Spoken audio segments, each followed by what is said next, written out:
Blasting করার জন্য আসছে সরকার, বুম ব্লাস্টিং করতেছে। এখানে 4-5টা বুম ফাটানি হয়েছে ফল বাগানে, কবর খালার সাথে কিছু বুম ফাটানি হয়েছে। বুম ফাটানির পাশে পাশে আমার ঘরগুলি রেক দিয়ে দিছে, ফেটে গেছে। তারার বক্তৃতা গেছে তারার যে বুম ফুটানি ফুটায়, এই বুম ফুটানি তারার কোনো ঘর আকর্ষণ হয় নাই। তারা বলতেছে তারার বক্তৃতা এটাই না, তাহলে বক্তৃতা তারা যদি এটাই হয়ে থাকে তাহলে কীভাবে এটি ফেটে গেল?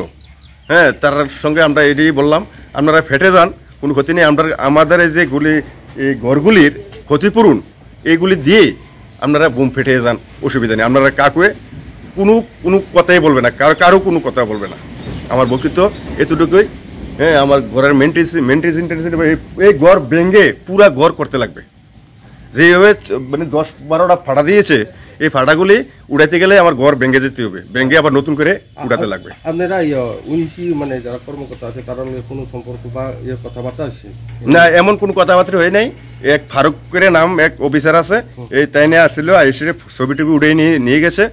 বলছে দেখবে আজকে বলে আমাদের তো যদি এই যে বুম ফুটানি হইতে আছে, এই বুম ফুটানি আমাদের মানে সার্ভে কোনো ক্ষতি হওয়ার কোনো কথা না।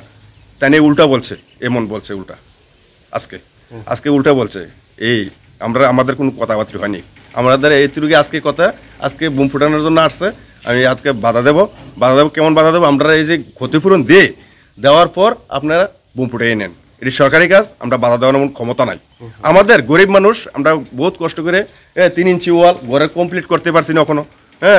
বারিন্দা রয়ে গেছে, তো আমরা কমপ্লিট গরিব মানুষ 3 ইঞ্চি ওয়াল দিয়ে ঘর করেছি। 5 ইঞ্চি নিচে দিয়ে ফাউন্ডেশন নেই, পঞ্চ নাই, কোনো কিছু নাই, আমরা ভীম করি নাই, করেছি ঘর 3 ইঞ্চি ওয়াল দিয়ে। গরিব মানুষ যেটুকু পারছি এতটুকু করছি, করে থাকিয়েছি। তারা বুম ফেটে আমাদের বিল্ডিংগুলি ফেটে নষ্ট করে দিয়েছে।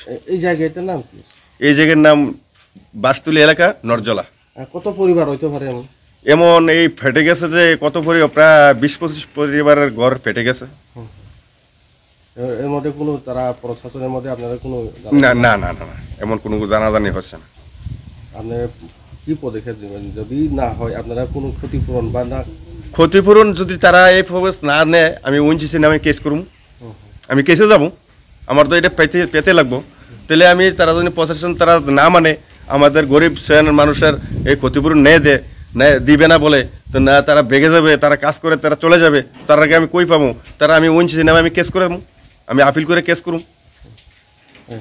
আপনার পরিচয়? আমার পরিচয় নাম বিল্লাল হোসেন।